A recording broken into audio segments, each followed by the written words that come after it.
Hey, I'm Nick DeMatteo, and welcome to video number 74 and audio season 4, episode 3 of Music is Not a Genre.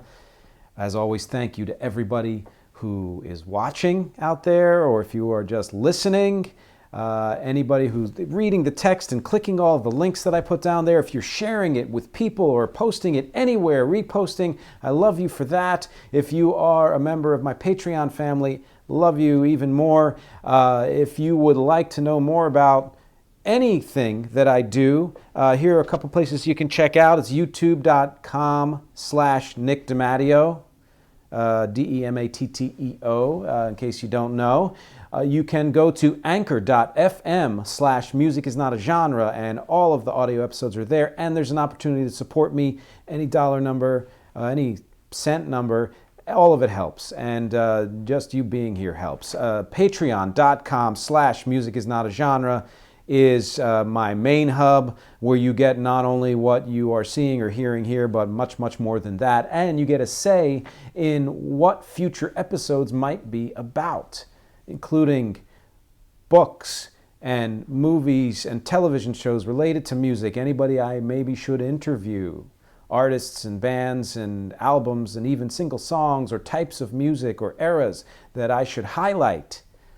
Please join me on Patreon. You get an opportunity to tell me what I should do, maybe not next, but sometime in the future. Let's get to this week's episode.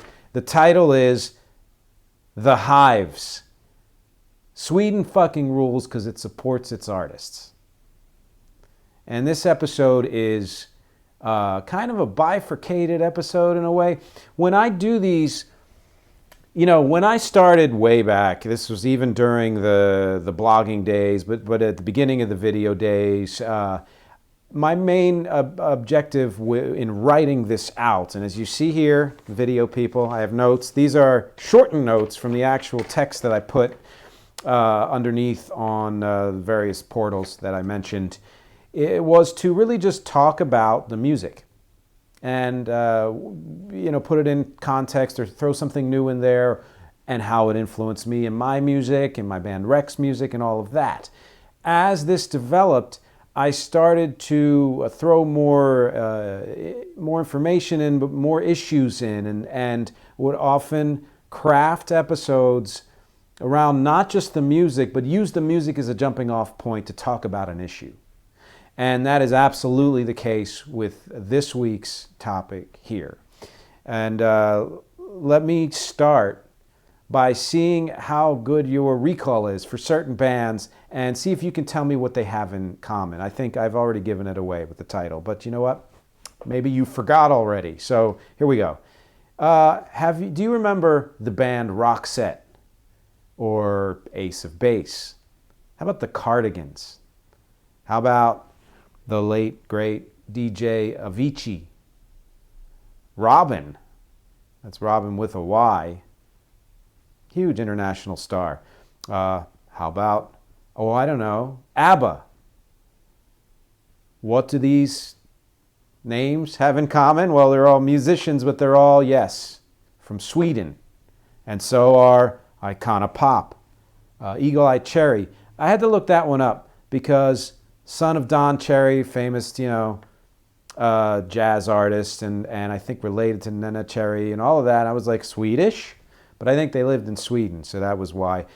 Peter, Bjorn John, an indie band, which has kind of a throwback sound. I don't know what they've done recently, but I recommend looking them up because they're kind of cool. Swedish House Mafia, who is opening some festival this month. I think this weekend in the States. I can't remember where. And, of course, this week's subject, the Hives. And many, many, many, many more. I really only limited it to, I tried to, throw in different types of music and everything, but limited it to, I guess, the more popular bands and artists. And, I could just talk about the Hives as a band. They're worthy of that. I love them. There are many reasons why they deserve this episode and even a standalone episode that has no issue to it. But, and I think they might even agree, it's important to put the origin of their music in context. And yes, the origin, number one, is they're from Sweden, right? They started, one source says 1993, another says even earlier than that. Their first album didn't come out till 1997, but you know, that was their part of their trajectory.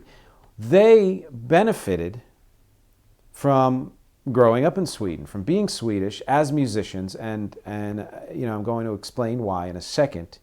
But let me connect it to where we are now. And I know that I have listeners all across the world, but most of my listeners are here in the US. And so I'm kind of directing this to everybody, but particularly the people in the United States. We may not be aware of this because we're a very multicultural country, and even more so now than we've ever been. And we're giant. We're a big country. We're not, you know, we're not the biggest, but we're big. We are very insular. We pay most of our attention to ourselves, to the things that we create, to our citizens, the things our citizens create. We pay much more attention to any type of art or media that is generated here in the States than anywhere else. And in fact, historically, and I think this is still largely true, less true because of the, you know, the internet, but even then, still very, very true. Any artists or anything like that breaks through to popularity in the States, you know, we'll pay attention to. If it doesn't, if it's someone who has sold millions of records in another country, even in other English-speaking countries, chances are we don't know them. Chances are we've never heard of them. And yes, that's partly because just the nature of the beast is we, you know, the media that we have here, we pay attention to our own country and our own culture. But it's also because we are such an insular group here, even though there are so many different cities and areas in the country that are crossroads for the world, here in New York being one of them, that we don't really seek out music from other countries very much. You know, one of the things I wrote in the text below, I believe I left it in, I actually don't remember, because it's not in the notes here, is that if the Beatles had never broken in the States, a small handful of us might remember them as a British phenomenon that had a bunch of hits over there and, you know, went on to a long career playing tribute. You know, I don't know. But the point being, they became a world sensation because they broke out of Britain, and they became a U.S. sensation because they broke into the U.S. And it's been pretty much the conventional wisdom that that's what you have to do if you're from another country. If you really want to break big, you come here. Now, the opposite is true too. There are many, many bands who are from the States who either were once popular and aren't popular anymore, or who never really were popular, who have found a much greater and more receptive audience in other countries. This is not what this episode is about, so I haven't made a list of those bands, but you can, a good friend of mine just wrote a book on the band Asia, and that's a perfect example. There, you know, you hear them, if you know them at all, you think 80s hits. True. But they've had an extremely long career, decades long, and at a certain point dropped to zero popularity here, still had quite a bit of popularity in other countries. And that's just one of, 1,000 examples, probably. And, you know, even though, like I said, more multicultural stuff is bleeding through here, it's a shame that we don't hear more of what's out there. And now more than ever, we have the ability to do that. We can look it up, you know, with a few keystrokes, you know, easy. You know, freaking Google it. Go on YouTube. Go anywhere, really, even Spotify. Spotify will tell you, and streaming services like that are imperfect for many reasons, not just because they don't pay artists a lot, and that's partly what this bifurcated episode is about, but also because you won't be able to find you will only really find in America, Spotify, things that were released and cleared rights-wise in America. So there are a lot of things that you can't find on there, but chances are, if you're just dipping your toe in international waters, you will probably find something, if not there, then absolutely YouTube, other places like that. And there's another big aspect of America that I think ties directly into what I'm talking about today, and that is that we are so insular that we assume that our culture is a reflection of how other cultures operate, and even though we might think of certain aspects of those other cultures as different or foreign or qualitatively different in other ways, we think, well, generally it kind of works the same. Now, if you're paying attention to anything in the news at all, whether it has to do with vaccines or healthcare or taxes and the support of the elderly, the how teachers are paid, or how veterans are treated, or how racism is handled, or I can go on and on and on. You will pretty much be aware of the fact that although there is no such thing as a perfect country, there are other countries that handle those things way better than we do. And one of those things is the arts. America, for better or worse, is built on winner-takes-all competition. If you are deemed a winner, you get more. If you want to make money, you should probably have money to begin with. If you want to earn more money, you should have already made money. The acts, the artists who make the most money also get the most money, both from the world and from the companies and other businesses that want them to advertise and things like that. If you are not well known and not making a whole lot of money, you will not get any of that or much of that. That's just how it is. You succeed if you're already successful. And that doesn't mean that there aren't other versions of success. There are the artistic success or success within smaller communities and different things. You have your benchmark for what you consider success. But when I'm talking about fame and popularity and recognition and those kind of levels of success, the support you get directly correlates to the amount of success that you've already had. And in fact, and this is something that's gotten worse over the decades. I've been around for quite a long time and pursuing, and developing, in the music world. And when I started, it was the age when you sent in a demo, and if a record company, which were the only people you worked with, liked you, then they would consider developing you into an artist that they could sell. And that was called an artist development deal. It was a pretty standard thing for decades. Towards the 70s, 80s, absolutely through the 90s, and any time after that, that was phased out in favor of, well, if you're a mega selling band, we're going to put our money behind you because we already know that you're bankable. And artist development deals kind of fell by the wayside. And then when the internet came and streaming and all of that, record companies scrambling, as wonderful as it's been for access to music and for releasing your own music into the world, it's been terrible for developing artists, for finding ways to bring more unknown artists into the fold. It's somewhat of a myth that the internet finds ways to make more unpopular people popular. That's the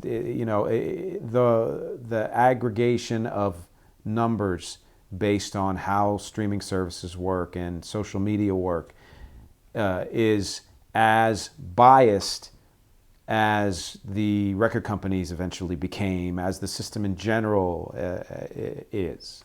So and that, yes, is certainly, that's a world issue. But I would say that in many countries, but particularly in America, because I'm American, I know it best, your success is based on your previous success. I can't tell you how many times I've been told as an artist, and other artists have said this to me as well, that you have to come already packaged, already ready to go, already having had a presence. It doesn't really matter, to a certain degree, what you have to offer as a talent, whatever that talent may be. Even if you're multi-talented, you won't really, unless you have some kind of an in or connection or a seriously lucky break, you will not be paid attention to unless you've already had attention paid to you. It's that wonderful catch-22. And that is reflected in how the United States supports the arts, which is hardly at all. When funding is cut for schools, things like that, often the arts are the things to go first. We often have to rely, as artists, on generous benefactors to support what we do, whether those are individuals or organizations in some way, nonprofits. And they often don't have a ton of money to begin with. And the competition to get that money is pretty difficult. So, and as far as government funding, again, one of the first things usually to get cut when government budgets are cut is funding for the arts. And that funding is often given to other organizations that are already up and running, like museums and things like that. It's not the type of thing that I'm about to talk about here, which is that Sweden, decades ago, started something called the Swedish Arts Council. And I think I learned about this a couple decades ago, honestly. And I don't know what the state of it is now. I know it's certainly changed over the decades, and I'm sure it's also an imperfect body. But its whole reason for existence is to give artists money to do their work.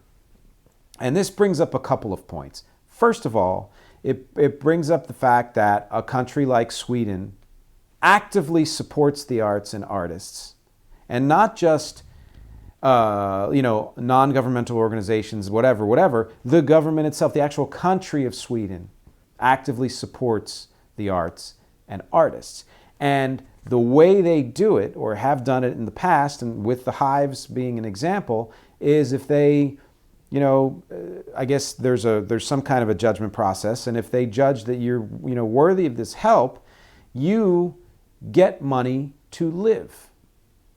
You get money to be able to do nothing but your art. So you're putting your time and effort and heart and soul and probably some of that money into developing your art, whatever it may be. Not, undistracted by all the things that we are used to. And let me list some of those. Like, the artists I know tend to need multiple jobs to survive, or one massively consuming and exhausting day job, and somehow find the time and energy to create and develop your art to a point where it is, worthy of American attention, or however you want to put it. That's a very divided way to pursue a life. And we have been told that, well, that's just the way you do it.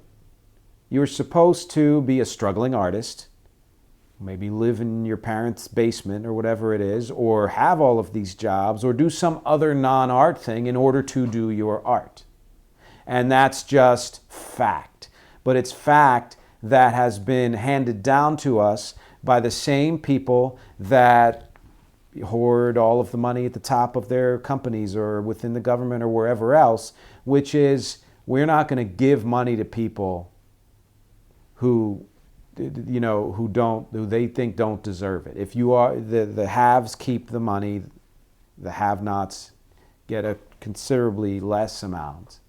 And this this has permeated the way we pursue art and has made us think, well, we're martyrs. We're martyrs for the cause. We have to struggle in order for great art to be created. Another bullshit myth handed down to us. It's been shown, and this is a side issue, but I want to bring it up, that even before all of this, and even in just the world at large, the idea that an artist needs to suffer to create great art, whether it's through depression or alcoholism or drug abuse or some other type of abuse, or having been abused or whatever it is, has been shown, like through studies and all of that, that is just not true. That even those artists, when they created their greatest works, it was during a period of lucidity and clarity. And that when they were in the throes of depression or in some other form of suffering, drug abuse or anything like that, they were unable to do what it is they were trying to do. A perfect example being, and I can't remember how this tied into something I was looking at recently. Jim Morrison and the Doors were just amazing out of the gate, and the people who knew him were like these just creative force. And we think of him as this, troubled artist, deep into alcohol and all of that, whose art came from that. Well, and the truth is that the more he drank, the worse all of that got. And the harder it was for him to do what he did well, to the point that it killed him. And so I think that ties into the idea that the only way that we can make a living as artists is to make a living another way. And believe me when I say, it's a very, very, very, very, very small percentage of artists of any kind, actors, painters, dancers, singers, whatever, who are making a living doing what they're doing.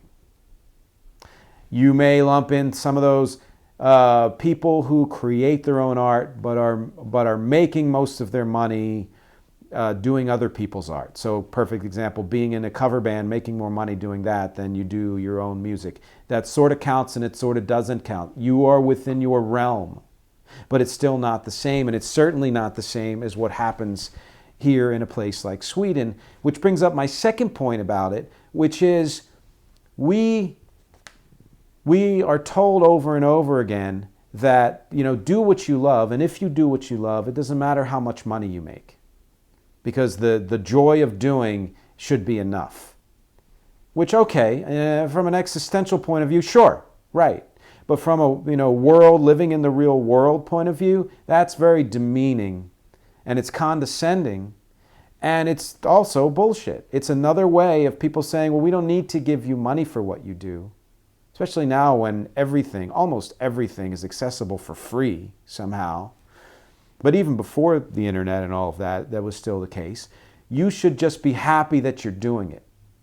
I saw this shift in venues, clubs, bars and things like that, where you used to just simply get paid to play. And even if it was a small amount, the value added that you gave to that place of bringing live music in, original or not, was something worthy of getting paid. That shifted to the point where you often had to pay to play, or you were lucky to get a cent of any kind, and the promotion that clubs used to do disappeared. You had to do your own promotion. You had to put your own time and money into that as well. And this kind of power over the decades shifted to where we, again, in order to stay sane, I guess, a lot of us artists say, well, that's just the way it is, and that's the way it has to be, and we should feel proud that we're able to struggle and do this. And again, it's partly because the U.S. is so insular. It's partly because of the state of the world in general and how things have shifted. And it's partly because we have, continued to buy into this, and like I said, as a way to stay sane. I think that Sweden may not be the best. I don't know. It may not be the best example, but I think it's one of the better examples of a country that says the amount of money that your art makes is not where its value lies, but we still think you should get paid for doing what you do. And they give artists an opportunity to build their career to the point where they are making good money at this. And I think this is probably a good time to shift over to the second part of this, now that we're getting, towards the end of our time, which is actually talking about this band, the Hives. And so they were given an opportunity, great example, to develop their music from a young age and put out their first album, Barely Legal, in 1997, which was a decent enough success in Sweden that they had a career. They're an amazing live band, so they had that live career for sure, and continued to develop their music. Probably weren't making even a ton of money in 97 or 98 or whenever, or 99. Put out their second album, which I have right here for those of you watching. I'm so terrible at this weather person pointing thing. I always mix it up. Yeah, right there. Veni Vidi Vicious, which is how I discovered them. That was in the year 2000 when we're at the beginning sort of the garage rock revival, when you had bands like the White Stripes and Jet and a whole bunch of bands like that, who were bringing that kind of raw punk-influenced rock back into the mainstream. And their song, Hate to Say I Told You So. And I don't remember where I discovered them. I just know that I loved that song and the review that I read, I guess, so much that I bought this CD, and I've never looked back. Since then, I've been a huge fan of theirs. And that's when they broke nationally, when that album came out. And they've kept it going ever since. It's been almost 30 years since they started. They're still out there. I just looked on their website. They're doing an international tour right now. Unfortunately, not coming anywhere near New York, but if I felt like taking a trip to Atlanta, or I think Florida, I'm not sure, I could go see them in the next couple of months. And chances are they're probably working on putting out a new album at some point. What they did was they did the album in 2000, and then a few years later, they put out this next album, which was Tyrannosaurus Hives. And that had the song Walk, Idiot, Walk, which was a pretty big hit. And it mainly kind of just continued that sound that they did with Veni Vidi Vicious. And then they shifted, and I want to say this was by 2007. They put out this album right here, which is the Black and White album. And, there was no giant, well-known hit from their third album right here in the middle. I don't have Barely Legal. I have the second album, Veni Vidi Vicious, the third album, Tyrannosaurus Hives, and then this fourth album here, the Black and White album, which contains the song Tick, Tick, Boom, which was in, movies and TV shows and everywhere, basically. And interestingly enough, I read that this was the album that they wanted to become a studio band. So prior to that, they recorded the way a lot of the live bands do, which is all together. And then they said, no, let's try it the way, we want this experience. Let's do it one at a time and piece the songs together. And apparently, critically, it was sort of hit or miss, but I think it's one of those albums that is kind of underappreciated. And I remember, I think, loving that album as much as Veni Vidi Vicious. And then, as you know, in 2011, for whatever reason, I think it was because of my phone, I stopped buying CDs. And so I don't have their next album on CD, which is also the last album they've officially released in 2012, which is called Lex Hives. But they decided to go back to recording as a live band for that one and loved it, etc., etc. And apparently it was so well received, and they were, I guess, they still had enough cachet here in the States that for that album, and I guess it was a coinciding of this artist's other new material, they opened for Pink, which, if you know Pink well enough, you're like, oh yeah, A, she would totally do that. She would ask the Hives to open for them, and that's freaking awesome. And B, musically, there's actually some crossover there. There are certain things that Pink does that definitely, stem from this kind of music. And if you don't know the Hives, let me clue you in real quick. They have kind of punk origins, You can hear that on Barely Legal, but as they developed even their second album, they found a way to do what I would call almost controlled punk, where the energy of punk and the dynamics and the vocals and all of that and the way the guitars are, drums, all of it is completely there, 100% there. But the way they structure the songs and how they pull it all together, it's honestly, I think it's a very almost Swedish thing, in that all the bands I even mentioned before, many of them were doing reflections of music from other parts of the world, almost quite often, almost always the United States, and they would do it in a way where they were like, well, we're going to take what you do and do it in our way, and somehow still maintain that original spirit, really, having captured the spirit of whatever kind of music it is they were doing, but so just well structured. And that's, I think, one of the reasons I love them, because they toe that line.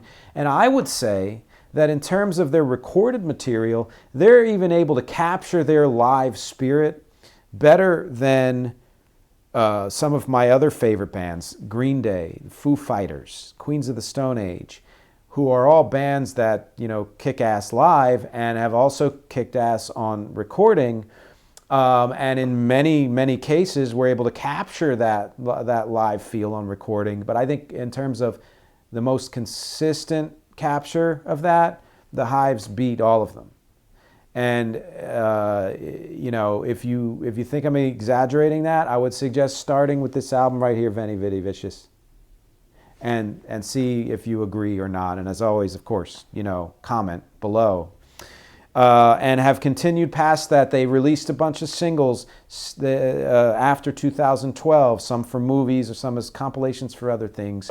Their latest single was 2019, Good Samaritan. When you listen to it, the impression I got was you can hear more development having happened, but there's still just 100% Hives. And the funny thing is, when they did Lex Hives in 2012, the one of the dudes there, I think it was Howlin' Peliamquist, the lead singer, said what we wanted to do was a Hives tribute album. And what they meant was to kind of get away from the studio type recording and then again recapture that kind of live spirit that they have for their previous albums. And that's what Lex Hives was. Hey, start with Veni Vidi Vicious, but I recommend going to any of those other albums. And, as always, how did that influence what I do? If you've listened to anything I do, you know that I'm all over the place, and that's by design, and that's by passion. There's too many kinds of music that I love, but, it took me a few years to really develop the kind of know-how, I guess, and abandon to be able to capture that same kind of punk feel on any of the recordings that I've done. And I think two perfect examples of that spirit that absolutely was influenced by the Hives are a recent song of mine released on my band Rex's latest album, Synergy for the Weird, called 3 More Minutes. I guarantee you listen to that song back to back with something from the Hives, you'll hear the similarities. Even though when I wrote it and recorded it, I actually hadn't even been thinking of the Hives, and that just shows you how it's sunk in to the stuff that I do. Or an older Rex song from the band Parts and Labor, Beautiful Love, absolutely has that same spirit. As always, I love for you to click those links and listen to those songs or look them up. I've given you that info. You can look them up anywhere else you want to listen to them because they're everywhere.